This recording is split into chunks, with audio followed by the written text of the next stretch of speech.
Hey lovelies, it's Alexa with Blue Woods Design and Mixed Media Art School.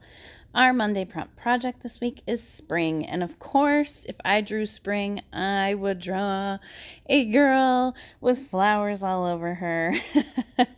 So today I am creating for you the girl you just saw, but I go through quite a process and I end up returning to acrylics, which I haven't used in a while, which is crazy because it's like kind of what I've always done.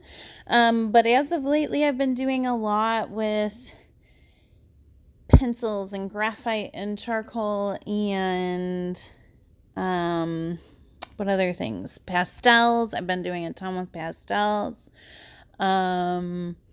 All kinds of other things, ink, whatever.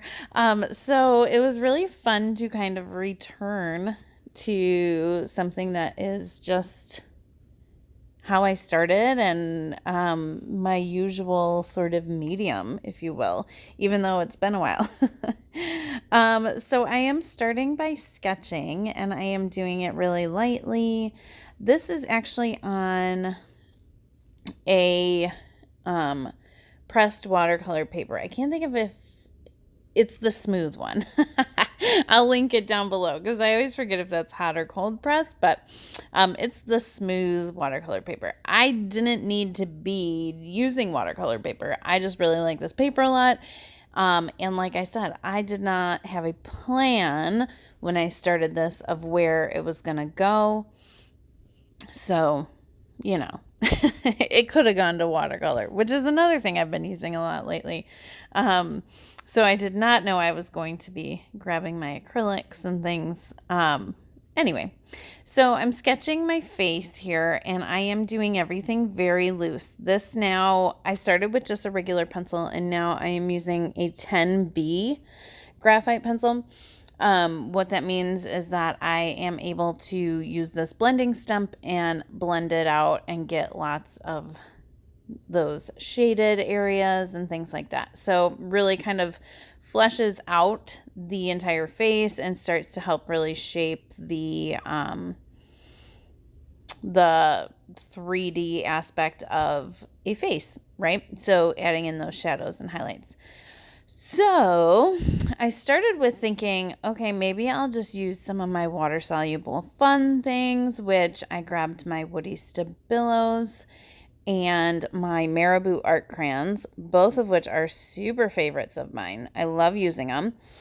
So I start with these and I end up going through and kind of blocking in my flowers. And then I come in with gesso and go over it. So when I use gesso, it sort of activates and moves, but then it also ends up locking it in a little bit. You know what I mean? Like, so it won't move again once I've put gesso on top of it. So I'm realizing here as I'm doing this that obviously the opacity is not going to work, blah, blah, blah. So I go in with the gesso thinking maybe I'll do gesso and then kind of come back to more of them and mix them. But once I start playing with the gesso, I'm like, I just want to paint this thing. And that's when I'll grab my acrylics out. But as you can see, all of this part of the process actually informs where it goes. And it's almost like I'm mapping it all out. So while it evolves so much, it definitely is a process that I probably wouldn't have gotten to the final end without doing all of this. And I don't know, there's something fun to kind of the knowing that the initial thing you're making or doing is something you can totally change. You can totally cover it up, right? So right now, I'm not thinking I am loose and I am letting go. Obviously, like, right? Like, you would normally be like, oh, well, this orange isn't going to cover this purple. But I didn't really care at this point because I'm like, well, we'll get to that later. So what I was doing was really mapping it in like the most fun, easy way. And what it allowed me to do is just loosen up. And that is kind kind of like my favorite way to approach flowers because I am not a realistic, obviously I do whimsical faces. I don't do realistic flowers either. I do whimsical flowers. So getting loose and kind of just scribbling with my art crayons and woody stabilos there, it just helped me to kind of see it a little better without worrying about how it totally looked, right? So you see me doing the gesso thing right now, and then I'm going to take gesso and I'm going to actually do that with her face as well. I'm going to put Stabilo down, my Stabilo all, and then I'm going to use my gesso and activate it. And so I'm just gradually building up to ultimately using my paint.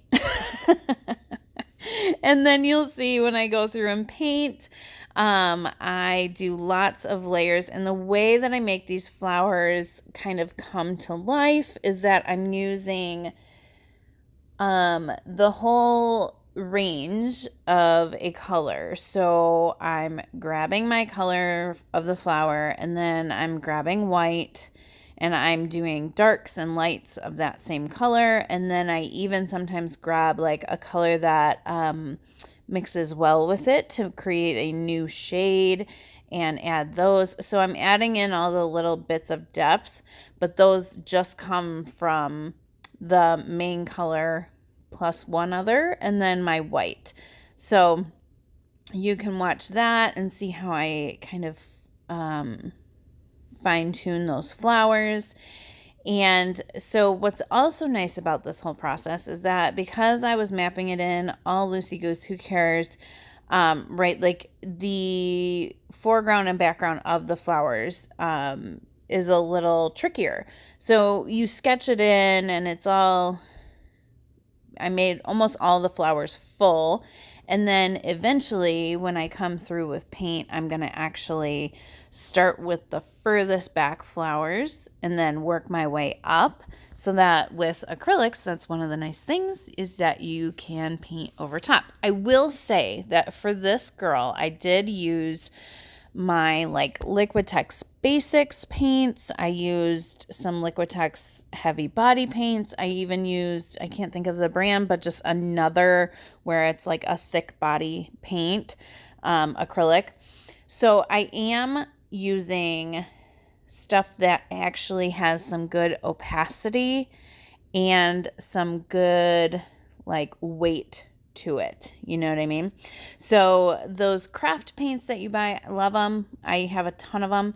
But on something like this where I'm really layering, like I'm putting yellow petals over top of like orange and pink, I need that yellow to be in the front. And so using heavy bodied paint or something with a high opacity, if you don't have those, what you can do is actually buy a white that is super opaque and maybe a little bit nicer, like a higher quality of than just the craft paint.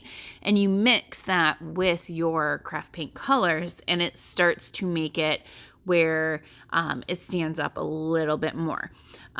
So that's kind of one note. Usually I am always like saying like, just use your craft paints. It's all good, you know, but in this one, it was definitely needed to have those different, those higher level of paints. And I say higher level, I just mean that it's like, a step up from that craft paint. It doesn't have to be crazy, crazy expensive, right? Like the Liquitex Basics, those are not priced too bad. And the Liquitex heavy body that I have, I got totally on clearance. So, so definitely keep an eye out for sales for stuff like that. Like if there's things you want to try that are a little more of an expensive purchase, just keep your eye out for sales and stuff because you can totally get them for a much more affordable price. And yeah, I think that's all my kind of notes that I want to give you before I let you just hang out and watch. But I hope that you will play along and create something spring inspired. I know we have a second video for you this week, which will be super fun. And I'm just excited. What are you guys going to make? Whatever comes to mind for spring, go for it. But if you love this girl and you want to create her with me, I invite you to do so.